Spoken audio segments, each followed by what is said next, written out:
guys, update ko kayo sa solar setup ko. Bali, kakatapos lang maglaban ng mga anak ko. Pakita ko sa inyo yung naging setup. Eto. Ngayon ay ang natitira na lang niya ay 13.1. 13.1. Okay. Bali, itong setup na to, itong kabuuan na to, itong may 3,000 watts ako na inverter. Ito yung sumasakop sa buong bahay ko. Ngayon, ang load ko ay 164. Kanina yan, ang umaabot yan ng halos nasa 600 kasabay yung dryer. Dryer tsaka yung spin. Yung sa wash niya tsaka yung dryer. Wash tsaka dryer. Maabot ng 600. Siyempre, kasabay pa yung rep. Ngayon, maandar yung compressor ng rep. Medyo mataas, 164. At medyo mataas pa naman. Kaya pa naman yan. Bali ngayon naka-solar ako. Ayan, solar. Ito, Meralco. Ngayon naka-solar ako. Nairaos naman yung paglalaba ng hindi naman nagkaroon ng problema.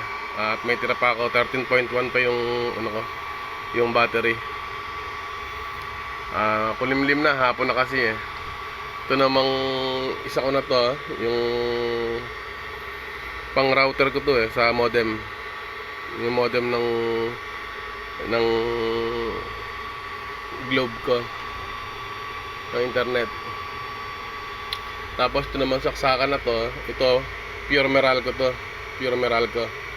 In case of may mga malalaki akong load na gagamitin, diyan ko na lang sinasaksak. Ito namang maingay na ere sa pahinga muna natin. Yan. Ito sa sa perimeter light ko naman. Ngayon naka-upload siya. Yan, naka-upload ngayon yung perimeter light ko. Tapos may dalawang electric pa na karga to, yung setup na ere. Tsaka yung aquarium ko, ito 'yon. Yung compressor ng aquarium, pati yung hangin. Tsaka yung ilaw kasama dyan. Kaya lang nagkakaroon siya ng pa din naka-floating pa rin siya. Ibig sabihin mahina lang gumamit yung mahina lang gumamit yung aquarium. Tsaka itong mga perimeter light ko pang mamayang gabi. Tsaka may dalawa electric pan yan. Ito nga pala yung ito nga pala yung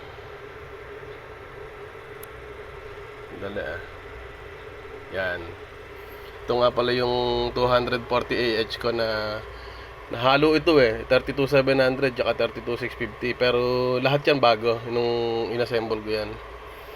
Tapos ito naman, ito nga yung sa battery na to. Ilan ba to? 8 na 6, 48 AH. 48 AH. Dito yan. Ngayon dyan. Solo lang yan, solo, walang ibang halo dyan. May CCTV at saka modem. Modem lang ang hawak niyan, yung dalawa na yan. Wala ito inverter, pure DC yan, pure 12 volt DC. Tapos ito naman, ito yung bago ko assemble. Yan nga, yung 144 AH na Tipsun.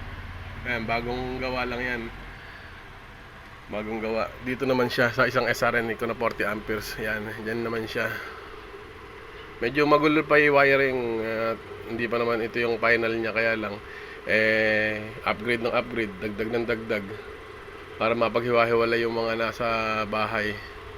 Ito kasi plano ko tulungan to, itong isang SRN ko. Ito kasi kumukonsumo to sa buong bahay yung 240 AH na yan. Yung 240 AH na yan kumukonsumo sa buong bahay yan kasama rep. Tapos pagka mga bandang 10 o'clock, medyo parang na siya, hirap na, nasa 12.9. Hindi ko na siya pinapaabot ng 12.8. Nililipat ko na siya.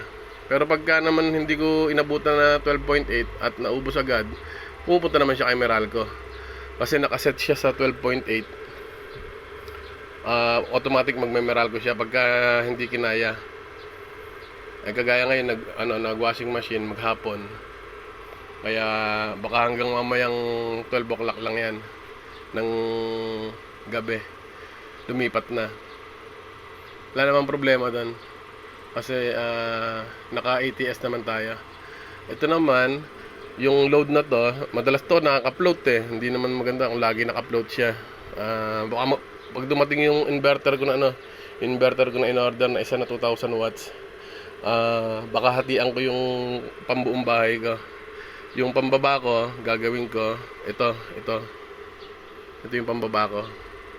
Tapos yung pang itaas ko naman, ito lang.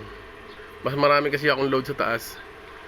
Yung sa baba ko, rep lang halos, tsaka yung mga ilang dalawang electric fan, tapos ilaw lang sa banyo, sa kusina, in lang. Hindi masyadong malaki yung load nun. Yung rep ko naman halos nasa 60 to 70 watts lang naman yan. Kaya kayang-kaya niya yung 144 AH na yan.